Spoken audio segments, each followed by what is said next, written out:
Do heart attacks only happen in adults? Hindi, di ba? May mga bata pa na nagkaka-heart attack pa rin. Pwede ba mag-heart attack sa children? Oo, pwede pa rin. Pwede pa But rin. ang mechanism iba.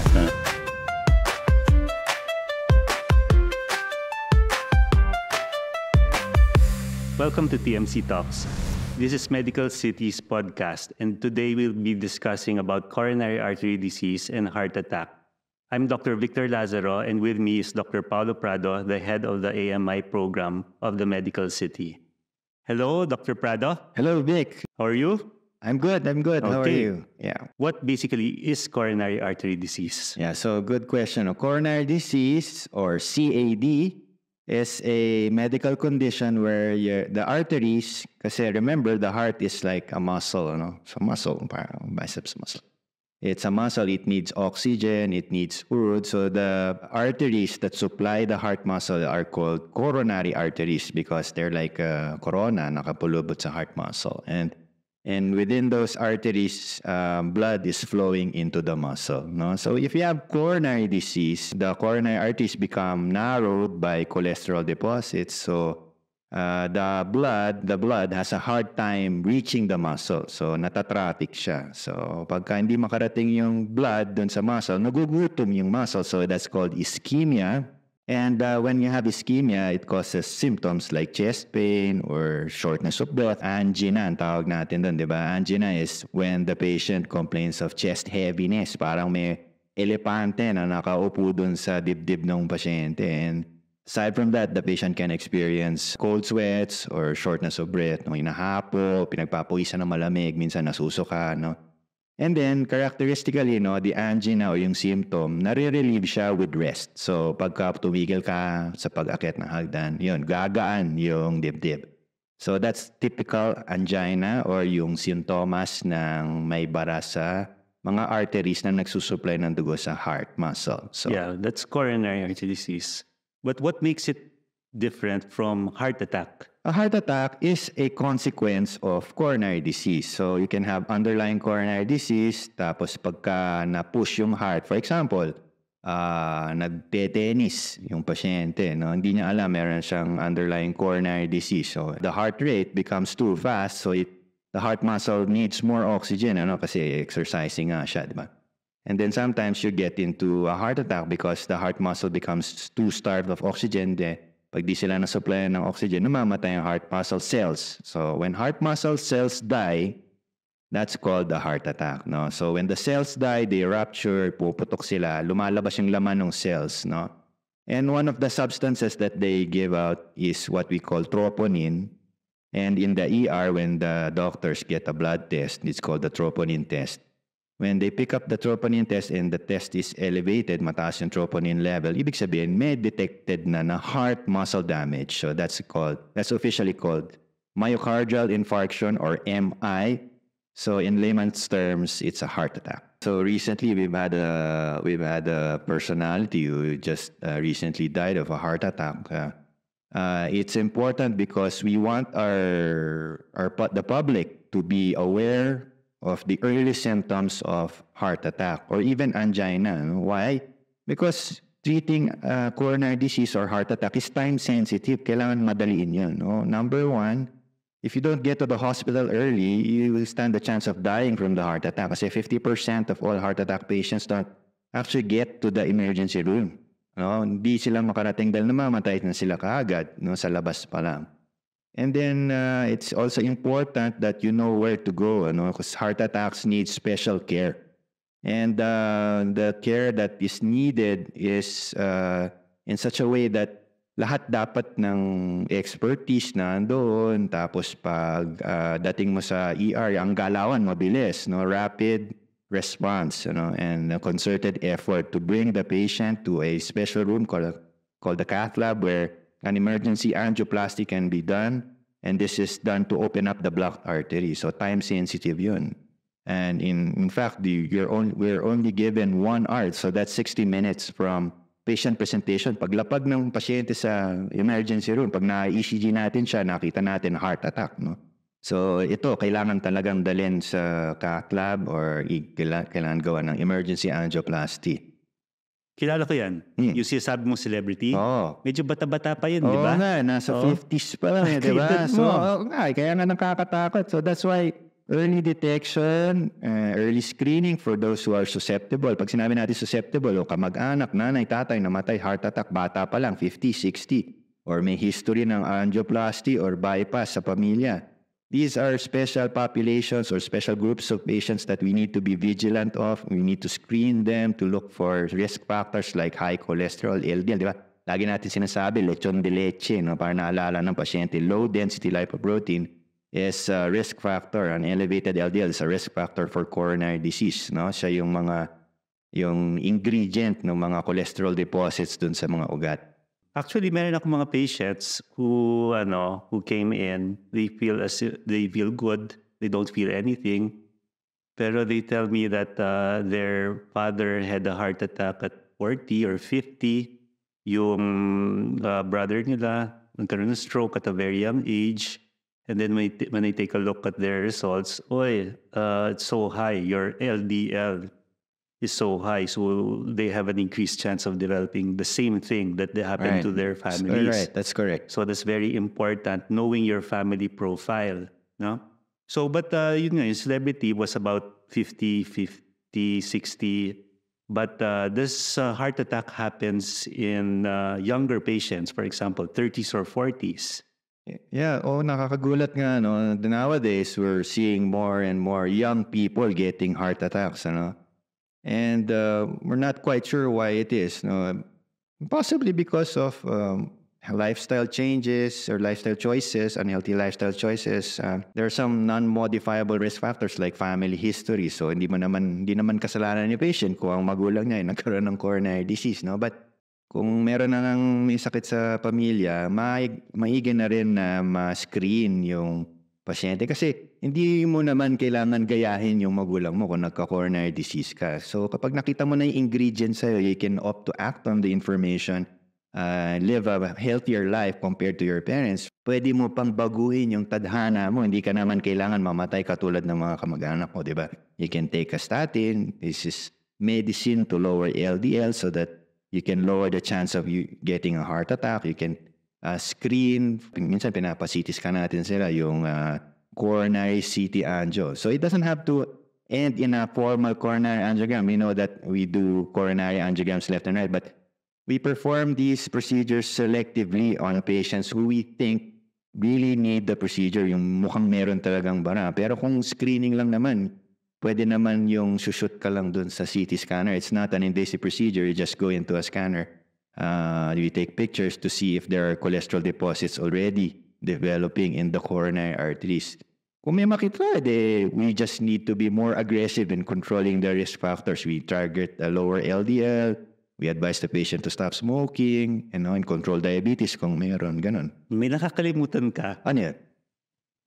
Kasi echocardiographer ako. So, di ba? Yes, you forgot. Stress testing naman, yung sinasabi natin. No? So, sometimes kasi si patient, lalo na, minsan di ba nakakita tayo, walang symptoms, di ba? Mm-hmm. So, we have to provoke the symptoms. So, kunyari, tamad-tamad lang, sedentary lifestyle, we want to screen for coronary disease. So, that's where yun nga, yung mga tests na sinasabi mo, yung stress testing, But stress echo. Stress echo, right? So, baka you wanna describe it? Yeah. Yeah. The stress echo is where where you run the treadmill and do the 2D echo, and then we can determine qualitatively if the patient has coronary artery disease or not. Correct. So, going back to the example I gave earlier na yung patient na umakyat sa hagdan. So, in stress echocardiography, we ask the patient to run, di ba? So, bibilis yung heart rate. Makita mo yung Dick, di ba? Yung pagkain na echo mo, na yung galaw ng heart muscle, makikita mo. And then, kung meron nga siyang bara, so, pag pagod na pagod siya, lalabas yung problem dun. So, it's called the wall motion abnormality. Ibig sabihin nagugutom na yung heart muscle at malamang-lamang meron siyang baradong ugat na makikita sa coronary angiography. And when we see that in the cath lab, in the coronary angiogram, we can go ahead and widen the artery in a procedure called an angioplasty. So I have a lot of patients who say that my ECG is normal, my 2D echo is normal, but he or she has some chest pains. So when you come across a patient like that, you have to undergo some more tests just to make sure, because the ECG and the 2D echo alone can be masked. So you have to put it out. You have to stress the heart in able to see if there's any problems in the coronaries. Yeah, you're right, no? And yun nga, the trick here in what we call primary prevention, ano? Siyempre, ang goal natin is wag ma-heart attack yung pasyente natin. Kaya nga hinahanapan na siya ng ingredients or risk factors, and we try our best to control those risk factors so that they don't end up getting the heart attack in the first place. So, if there is a suspicious symptom, for example, nag-complain siya ng chest pain or hingal, di ba? Kailangan natin imbestigahan yun. Kasi, number one, we have to differentiate whether this kind of symptom is coronary or cardiac or hindi. Kasi marami naman tayo napipick up sa clinic, di ba? Yung weird na chest pain, yung doc, kapag away ako sa girlfriend ko, biglang bumigat yung dibdib ko, hindi ko alam kung puso na ba to o hindi. So, these are the patients who may require additional testing, and one of the tests that you suggested nga is the stress echo. So, this identifies patients who truly have a heart kind of pain, or baka sometimes anxiety lang or stress related, you know. So that's important in screening to make sure whether we are getting the patients who can turn bad in the future if untreated, no. So, and also gives the patient a confidence, wala pala to, kailangan ko lang makipagbati sa girlfriend ko or something like that, di ba, para mawala yung nararamdaman niyang chest pain, no? So it's important that the patient comes to the expert so that the expert prescribes the correct method of testing. We also take a look at the risk factors, kung malamang-lamang yung patient merong bara or wala. You said risk factors. What are the risk factors? Risk factors. So risk factors, ingredients for coronary disease. So typically they're diabetic, they have chronic kidney disease, family history of coronary disease, or those patients are still smoking and have a history of high cholesterol. So these are called risk factors. And when you have risk factors, then the chances of you getting coronary disease is higher compared to the average person or the normal population. So marami dyan mga patients who said, Doc, sumasakit yung dibdib ko dahil kasi nakipag-away ako, wala po ito. Wag natin malitin yan. Pero alam mo, meron akong pasyente na angioplasty kasi na-trigger yung heart attack niya, nakipag-away siya sa misis niya. Na-trigger yung heart attack, yeah. So yun the stress of the fight caused spontaneous heart attack. So that is a possibility. Yeah. So marami rin nagtatanong sa akin, Doc, GERD. I have GERD. Is it, would you consider it GERD, or how would you know if it's GERD or coronary artery disease? So good question, GERD, masakit sa tiyan dito sa may sikmura. Sometimes kasi GERD symptoms mimic angina. So ang tawag natin dyan, atypical angina or mimic ng angina. So ang best strategy dyan is i-rule out muna natin cardiac cause ng symptom before we label it GI. So it's best to have them tested first, like a stress test or a CT. And then pagka negative, then saka na lang i-label yung pain as non-cardiac. So, kailan sila pupunta sa hospital? Diba? Sa emergency room, when will they go and when will they? Importante, go seek expert medical care. So, pinakamalapit na emergency room para at least may vital signs check or at least an ECG, which is the most important initial test that has to be done in a patient with chest pain, kasi we have to evaluate whether the patient is suffering from a heart attack, no? And also, we're looking for a special kind of heart attack. It's called STEMI or ST, elevation myocardial infarction. So, dito yung 100% barado na talaga yung ugat, lalabas yon sa ECG, abnormal pattern on the ECG, we call STEMI. And this is time sensitive, diba? Sabi ko nga, pagka STEMI ang ECG, we have to open up the artery within 60 minutes. Kasi the longer we wait, nakabara na yung ugat, hindi na nakakaagos yung dugo dun sa heart muscle, mamamatay yung heart muscle, di ba? And time is muscle, di ba? Yun lagi natin sinasabi. The longer we wait, the more heart muscle damage occurs. Pagka nagyari yun, hihina lalo yung heart, di ba? Mamamatay yung heart muscle. Kung maswerte ka na survive mo yung heart attack, magiging peklat naman yung sugat mo sa heart failure naman ang kasunod nun. So the patient comes back, repeated hospitalizations for hingal, nahihingal siya kasi mahina na bumomba yung heart niya, heart failure, as a consequence of untreated heart attack. No? So very important for the patient to go to the ER as soon as possible. Mm-hmm. For me, you should prevent heart disease para hindi na sila magkaroon ng heart attack. So, for example, hypertension, keep your blood pressure normal, monitor your blood pressure. Always have yourself checked up at regular intervals for your sugar, your cholesterol. Make sure they're always normal. Diet, very important is diet. Exercise is important. Sleep is important. Stress management is important. Okay, and smoking, alcohol. So those are the important things that we should consider so that the people won't have any coronary artery disease or heart attack. So if you do those things, most probably you won't be having a heart attack in the next few years. We always tell our patients that yung katawan natin parang kotse lang yan, di ba? So every now and then you bring the car to the casa for maintenance checks. You need to check every now and then if all the parts are working properly. So that also includes heart function. So kung merong kang ginagawa na nakakasama sa heart function, you better quit it, like smoking, no? Excessive alcohol intake. And tama ka, you put in the body what the body needs, no? Yung tamang pagkain, wag maalat kasi tataas lalo yung blood pressure mo. Tapos kung lagi kang red fatty meats, yung LDL mo, yung lechon de leche, masyadong tataas. So yun ang makakabara sa mga ugat mo. And then also control of sugar, diabetes, and other risk factors like blood pressure, like you said, no? So those are the risk factors, the symptoms, and how do you go on treating heart attack or coronary artery disease? Yeah, so like I said, pagka ang coronary disease minsan talaga meron tinatawag na stable, meaning na-detect natin siya pagka pumapasok si patient sa clinic. And then there is what we call acute presentation. Pag sinabi acute, yung bigla na lang, heart attack, no?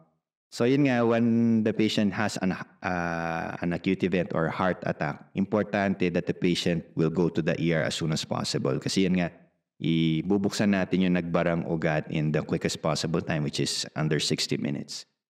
So when we're successful in that, no, the patient has to go through other forms of treatment like giving the right kinds of medicines like blood thinners, diba? We usually give too. And cholesterol medicine, that's the statin na tinatawag, yung statin, no?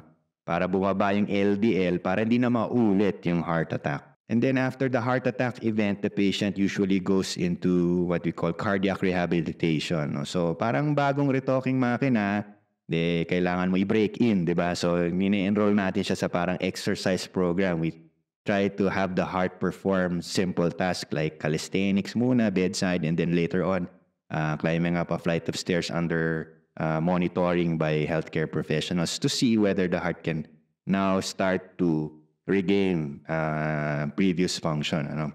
So all of these treatment modalities have been packaged in the hospital's heart attack program or the acute myocardial infarction clinical care program. So sa Medical City, may programa na to. We make sure that the patient will receive yung recommended treatment. So these are based on studies or trials that have been conducted beforehand, that gave us evidence. Pag sinabing evidence, yung talagang siguradong gagana para sa pasyente. Ito talagang tinesting na from thousands and thousands of patients, and it was determined to be beneficial for the patient. So this includes prompt revascularization or emergency angioplasty, mabilisan. Tapos yung medical services, yung mga gamot na binibigay, at yung rehabilitation na tatanggapin ng pasyente after a heart attack, as well as follow-up. So we make sure that the patient takes the medicines and follows up with the doctor, etc., etc. Because of how we do things, we've reduced the mortality from heart attack to about ang survival natin is 99%. No? So ang mortality natin per year is just about 5 to 7%, which is at par with other countries abroad, no, international standard. So masasabi mo na mababa ang chance mamatay from heart attack pag dinala mo siya sa medical city because nakaabang na yung programa. Ibig sabihin, pagdating mo doon, gagana na yung sure ball na isasalba ka from heart attack. Question, do heart attacks only happen in adults? Hindi, di ba? Hindi. May mga bata pa na nagkaka-heart attack pa rin. No? Pwede ba mag-heart attack sa children? Oo, pwede pa rin. Pwede pa But rin. ang mechanism iba. Di ba? Yeah. So, hindi naman porket bata hindi mga heart attack kasi may puso pa rin sila. So, the heart can still get damaged even if you're a child.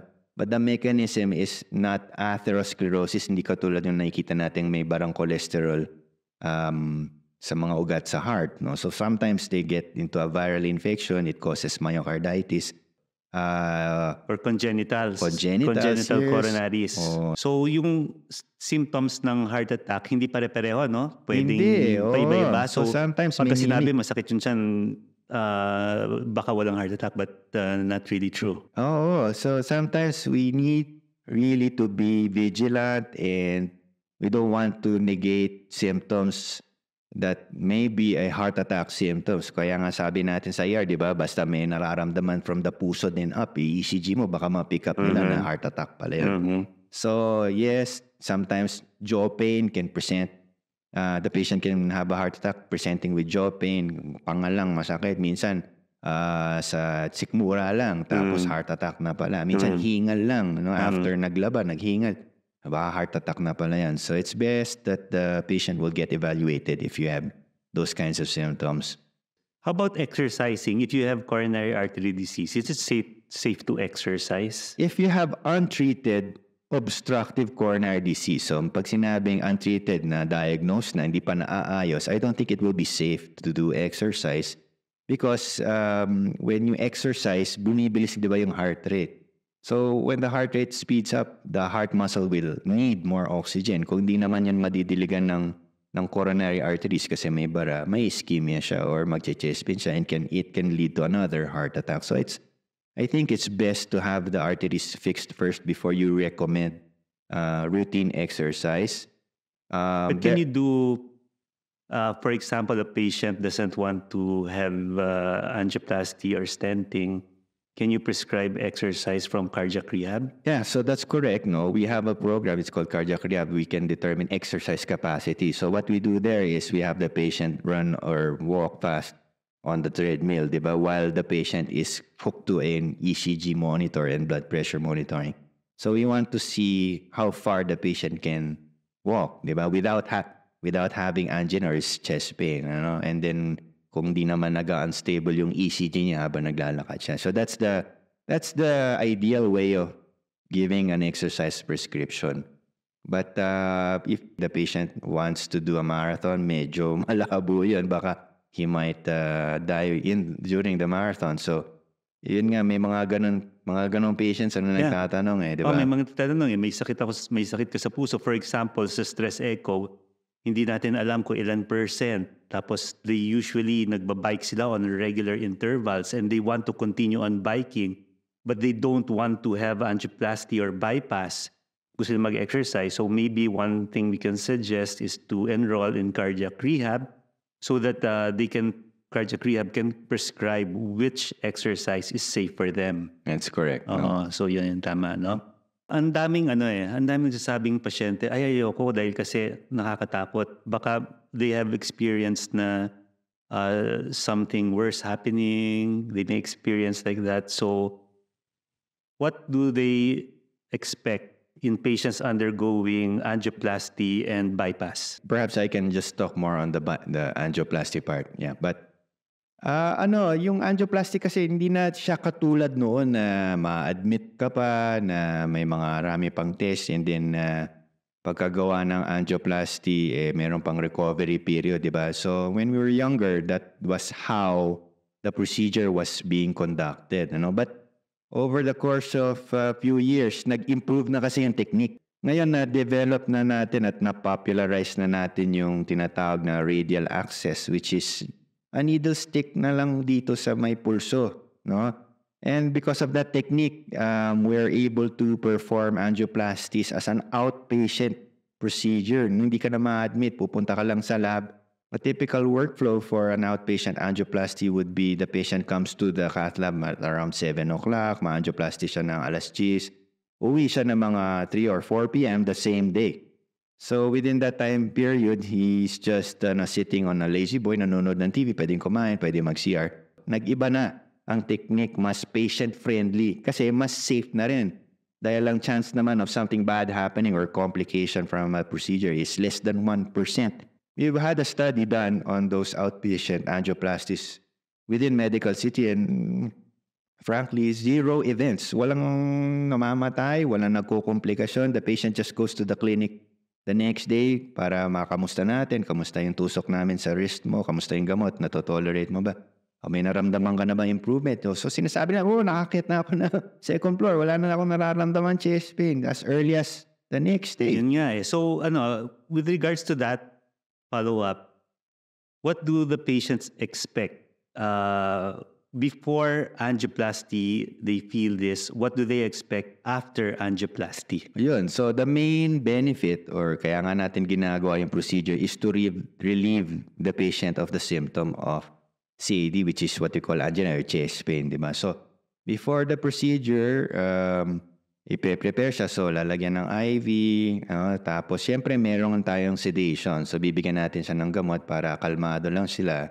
Yun, gising, no? Hindi naman general anesthesia, no? And then after the procedure, awake sila, nakakaupo, na gising, no? Hindi naman ito may recovery period pa. So yun ang ma-expect ni patient, no, sa procedure. So halimbawa, nag-chest pain siya, no? Tapos is it assured that mawawala yung chest pain after? Yes, so yun ang goal natin, symptom relief. Sometimes the patient reports better exercise capacity. So, Doc, dati di ako makatakbo ng 500 meters. Ngayon, kaya ko na 1 kilometro. So, functional improvement. So, dati nakapaglaba, pero mag-chest pain. Ngayon, 1 araw na naglalaba. So, yun nga, yung sinabi mo kasi, di ba, na wala masyadong nararamdaman, tapos may bara, so bakit niya kailangan magpa-angioplasty? But, di ba, yung chances of heart attack will lessen, di ba? So that's the benefit, na kahit walang nararamdaman, basta ma-angioplasty, mas hindi siya ma-heart attack. Basta merong objective evidence of ischemia, either abnormal na stress test or by some other testing, nakita mo may bara, yun ang benefit natin. Do you experience patients, for example, who had angioplasty or bypass somewhere else, they come to you, they are not taking medications anymore because they tell you that I don't feel anything? What's your advice? Well, when you have coronary disease, di ba sabi natin, di naman nakikure yan eh. Di ba? When you have coronary disease, you can't cure it. So, the only thing that we can do is, if there are narrowings in the artery, we open up the arteries using angioplasty, or we make flyovers, di ba? Yung bypass, di ba? But as long as the patient is living or eating cholesterol, di ba? We cannot cure coronary disease. But we can prevent recurrence para hindi na siya tubuan ulit ng bagong bara. So yun nga, babalik tayo dun sa risk factor modification, which is lowering LDL, controlling blood pressure and sugar, para mawala na yung initial ingredients niya. Di ba? Kung bakit siya na-bypass angioplasty na MI. So, hindi porket walang nararamdaman, cured na siya. Baka wala lang palang siya nararamdaman na masikip na bara. So yun, basta pagka na-angioplasty at bypass, hindi pwede itigil yung gamot. Hindi. No. Hindi talaga. Lifelong. Yes, it's lifelong. Di ba? LLL nga, di ba? Ano ba LLL? Lifetime low LDL. Ayun. Yan ang goal natin, di ba? Kasi pagka pinabayaan natin mataas, babalik yung pasyente, may bagong bara na naman eh. Yan na nga eh. So redo, angioplasty, redo, bypass. So magkano ba angioplasty and bypass ngayon? Mahal. Di ba? So mas mura pa na uminom ng gamot. Definitely. Basta mababa mo yung lechon de leche. Okay yun. So ang cost of heart care ngayon is so expensive that it would be prudent or better to prevent it from happening again. And that means control your blood pressure, control your cholesterol, blood sugar, stress, control your stress. Live an active lifestyle. Exercise, Oh. be happy, drink your medications, and check with your doctor at regular intervals. Tama. Thank you so much, Dr. Prado, for sharing You're your welcome. expertise with us today. Happy to be here. Okay. So I hope the audience has learned a lot. Remember, heart disease is the #1 killer in the world. And you should be aware of their symptoms. And if you feel any of these symptoms, immediately go to your doctor, to the hospital. Thank you for joining us in TMC Talks. I'm Dr. Victor Lazaro. And I'm Paolo Prado We'll see you next time. in TMC Talks. Bye.